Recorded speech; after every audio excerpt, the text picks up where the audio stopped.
Calls came in Thursday night that a vehicle had gone into this catch basin. The fire department responded.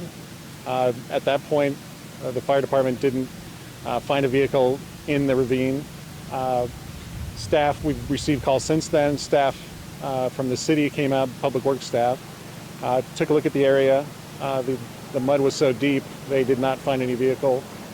They probed the area, walked up and down, thinking that maybe the car had washed further down, as had been reported, and did not find any vehicle at that point.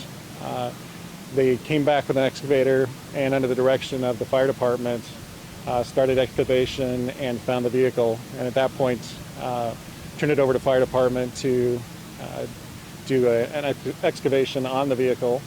At the point where it was determined there was a victim, then the county coroner was called, and they proceeded very carefully in the further excavation of the vehicle.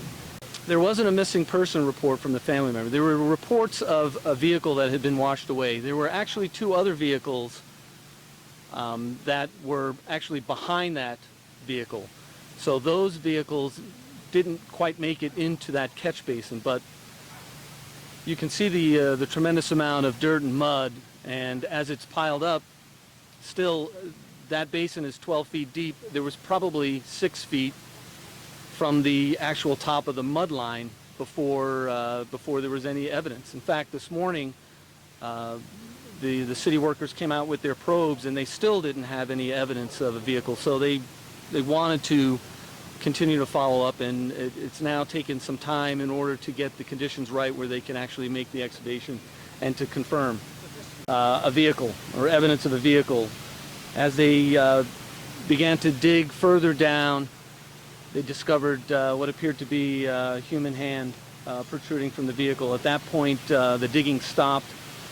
The coroner's office was notified, along with Sheriff's Homicide, and they responded. Members from the coroner's special operations team came out, and they were able to dig through the vehicle and recover the body.